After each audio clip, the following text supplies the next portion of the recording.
अस्सलामु अलैकुम दोस्तों, क्या हाल है। उम्मीद करता हूँ कि आप लोग ठीक ठाक होंगे और इस वक्त उर्दू अदबी इस्तिलाहात की वीडियो देख रहे होंगे।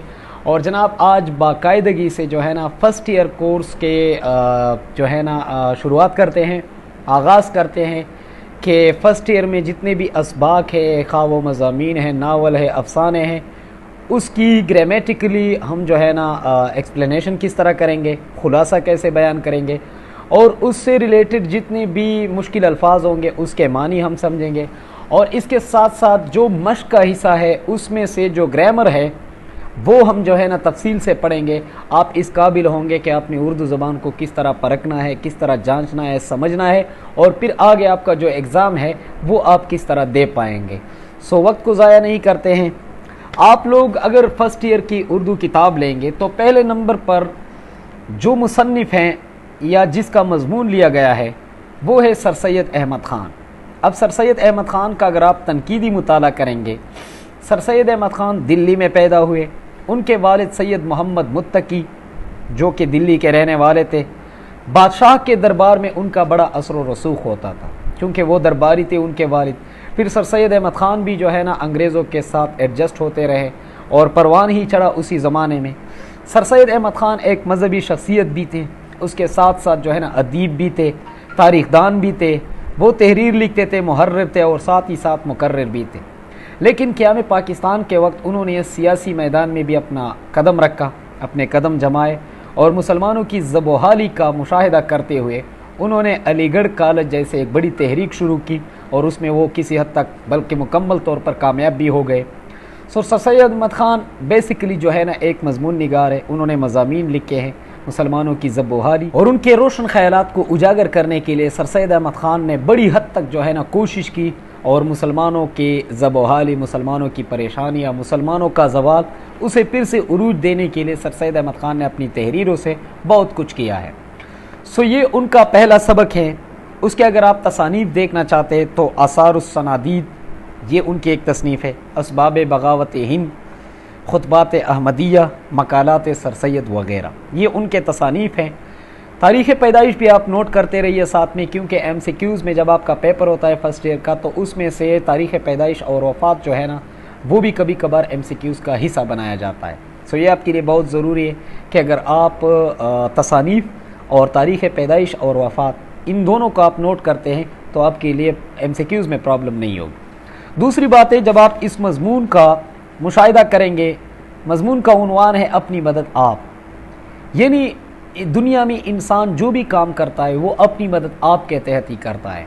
हमने अपने अंदर जितनी भी सलाहियतें अल्लाह ने हमने रखी है या जितनी भी क्वालिटीज़ हैं हम में या जो जो औसाफ और ख़वास है हम में उसको उजागर करना ये अपनी मदद आपके तहत है। तो सर सैयद अहमद ख़ान ने जज्बा, हौसला, हिम्मत और वलवले के ऊपर यह मज़मून लिखा है जिसका पहला मकूला जो है, खुदा उनकी मदद करता है जो अपनी मदद आप करते हैं। ये एक कहावत है, मुहावरा है। मकूला कौल से निकला है लफ्ज़, कौल का मतलब है बात कहना, कहावत करना, मुहावरा वगैरह। लेकिन फिर मुहावरा, कहावत इसमें भी फ़र्क है, ज़रबुल मसल में भी फ़र्क है। ये इंशाल्लाह आगे मश्क में हम डिटेल से पढ़ेंगे। तो खुदा उनकी मदद करता है जो अपनी मदद आप करते हैं, यानी वो लोग जो खुद अपनी सलाहियतें रखते हैं, अपनी खासियतें रखते हैं, उन्हीं खासियतों के बेस पर अगर कोई बंदा खुद से कुछ क्रिएट करना चाहे तो अल्लाह ताला भी उनकी ज़रूर मदद करते हैं। सो ये इंसान के काबिदा सलाहियतों को उजागर करना जो उनमें मौजूद है, लेकिन है काबिदा, क्योंकि इंसान में इतनी ताकत नहीं है कि वो अपनी सलाहियतों को बरूए कार लाए। तो सर सैयद ने उन लोगों को जो कि गफलत, काहिली और सुस्ती का शिकार हो चुके हैं उसके मुतल्लिक ये मजमून लिखा है कि दुनिया में वही कौमें कामयाब हुई हैं जिन्होंने अपनी मदद आपके तहत अपने आप को ऊपर लेके आए हैं। अगर आप सोचें तो मुसलमानों ने जंगें तो बहुत की हैं, हुकूमतें भी की हैं, लेकिन मुसलमानों के अंदर जो अपनी मदद आप करने की सलाहियत थी वो बहुत कम थी। इस वजह से साल हा साल बल्कि सैकड़ों हज़ारों साल मुसलमान दुनिया पर काबिज़ रहे। आप मुग़ल के दौर को भी देख सकते हैं, सल्तनत उस्मानिया को भी आप देख सकते हैं, लेकिन मुसलमानों ने टेक्नोलॉजी की दुनिया में कोई बड़ा काम नहीं किया। 1857 के बाद यानी जो जंग आज़ादी हुई उसके बाद बरतानिया बल्कि पूरे यूरोप जितने भी गैर मुस्लिम हैं उन ममालिक ने टेक्नोलॉजी की दुनिया में टेक्नोलॉजी को कहाँ से कहाँ तक पहुँचाया। ये होती है अपनी मदद आपके तहत कुछ करना। اس کے اگر مشکل الفاظ کے معنی آپ دیکھنا چاہتے ہیں تو میں آپ کو سجیسٹ یہ کروں گا کہ سب سے پہلے آپ جناب من اس میں جو مشکل الفاظ ہیں جو بہت مشکل ہے میں ان کا تلفظ کہ آپ نے ان الفاظ کو کس طرح ادا کرنا ہے. سب سے پہلے پشت. پشت فارسی زبان کا لفظ ہے جناب اور فارسی زبان میں پسلی کو پشت کہتے ہیں. پشت کا مطلب ہے پسلی اور ہمارے ہاں یہ مشہور ہے کہ یہ فلاں پشت سے میرے ساتھ خاندان سے ریلیٹڈ ہے. پشت کا مطلب ہے نسل یعنی پشت جو کہ کئی پیڑ اور نسل در نسل اگر ایک سلسلہ آتا ہے تو اس کو ہم پشتوں کا سلسلہ کہتے ہیں یا نسل کہتے ہیں یا نسل در نسل کا تعلق کہتے ہیں. پشت کا معنی ہے نسل.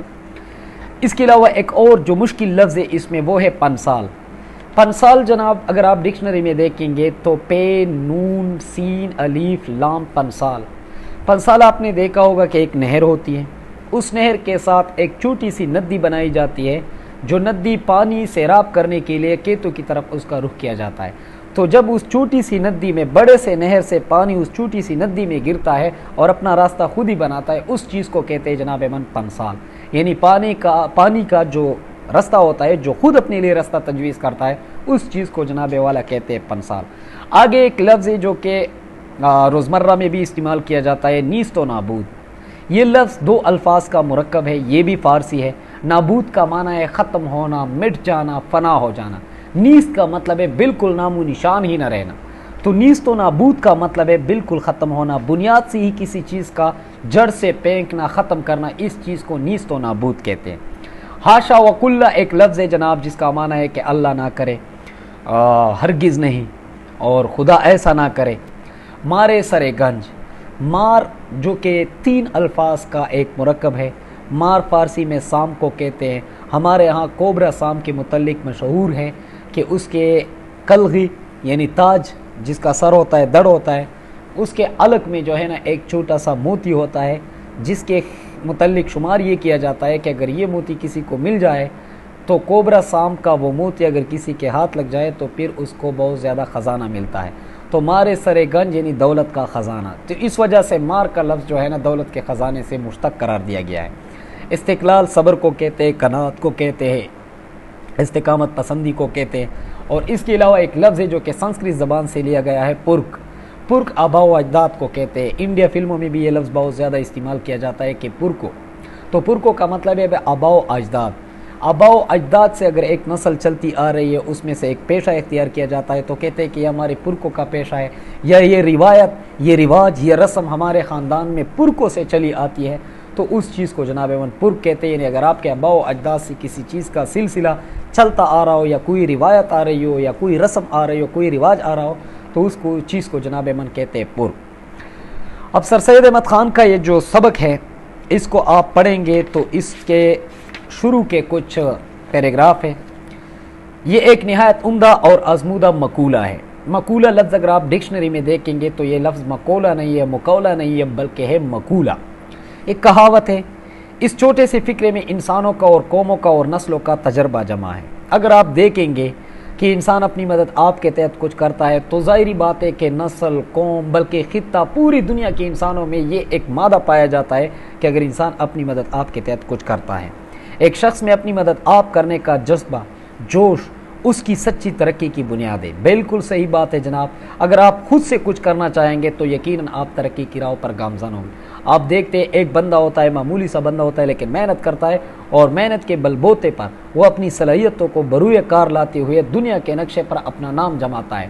اپنی قوم, پھر اپنی قوم کی نمائندگی کرتا ہے, یہاں تک کہ اپنے ملک کی نمائندگی کرتا ہے, کیونکہ اس میں وہ قابلیت ہوتی ہے جس کے تحت وہ اپنی قابلیتوں کو استعمال کر کے اپنی مدد آپ کے تحت اپنا مستقبل, اپنا فیوچر, ایون دو کہ اپنے ایک مخصوص قوم کی رہنمائی بھی کرتا ہے.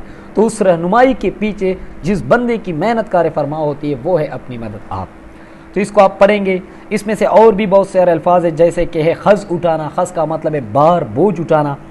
اس کی علاوہ جو ہے اس میں اور بھی بہت سے الفاظ ہیں بے شبہ, یعنی مطلب ہے کہ کسی شک کے گنجائش نہیں ہے اس میں.